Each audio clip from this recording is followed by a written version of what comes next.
Hello, good morning. Here we are at New Buckenham again for another Saturday day's worth of gaming. Today, this is basically a game built around Darius I or Darius the Great Scythian adventure. A battle what should have been, what didn't take place in the end.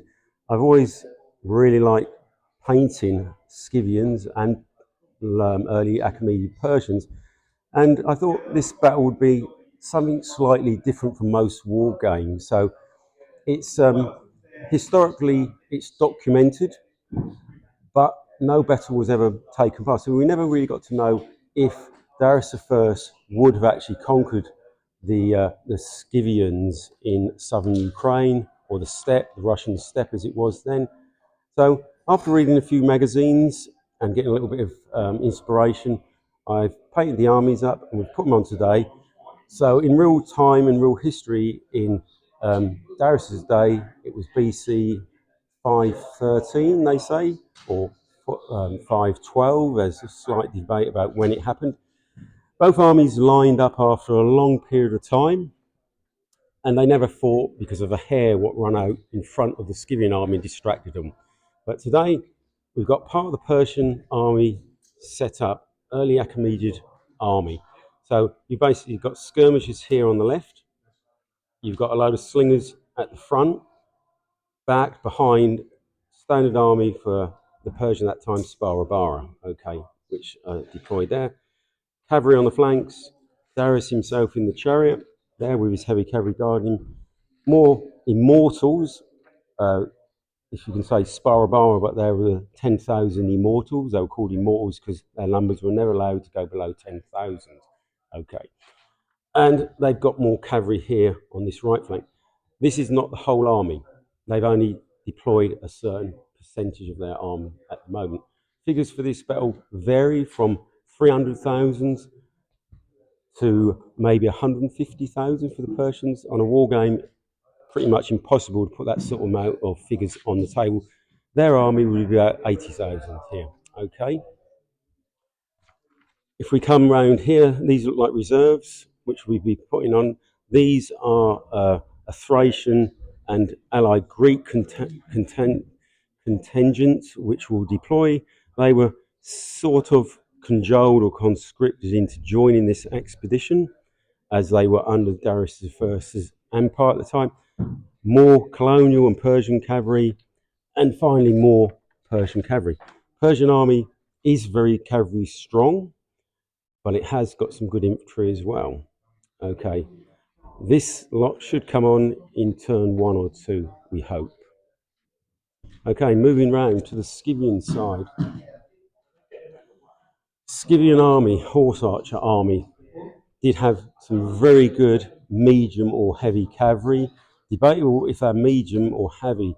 They're well armoured, very good horsemen, well armed, so they carry spear, lance, composite bow, axe, and club. That's their nobility, basically.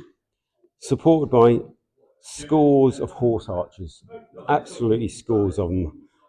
You might be more familiar with Mongols later on. You might be familiar with Parthians a little bit later on. These are basically horse archers, composite bows, ponies, steppe ponies, rugged, hard, live off poor grazing, fit, run for miles. And you've got here the Scythian army, and then you've got its allies, which were called in to help if they wanted to or they felt they could. You've got heavy cavalry, which have got the lancers, fight off a 6, basically got impetus. You've got medium cavalry, you've got horse archers, bow armed, light horse archers, and then you've got some slightly better horse archers. Pretty much the same troops. You do have a few subject peltasts there, who are basically just subject troops brought in, fighters peltasts, and then you also have quite a lot of foot archers up this end. Okay, Scythian army tactics would be mainly hit and run, try not to get embroiled, try and pick off weak opponents, weak divisions, circle, shoot them with bows until they were demoralised and then go in for the kill. Okay. This is the battle, a fictional battle, Darius I, or the Great expedition into Scythia, 513 BC. We shall see today where it goes and who wins. Okay. In 512 BC, Darius I, king of Persia, crossed the Bosporus with a large army and moved north through Thrace, reaching the Danube. There he built a bridge of boats and moved northeast, determined to bring the Scythians and their allies to battle. Andy and his brother Mark brought us this battle that might have been, but for a lone Hare and Julie the Scythians gave the Persian king Darius and his satraps a torrid time.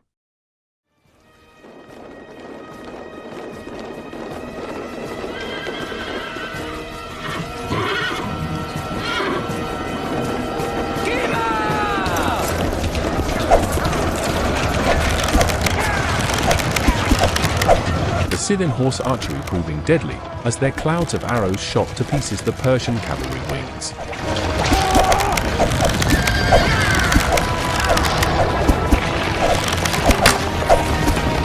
The Scythians largely keeping clear of the Persian Sparabara infantry, with their own massed foot archers arrayed behind, that formed the Persian centre.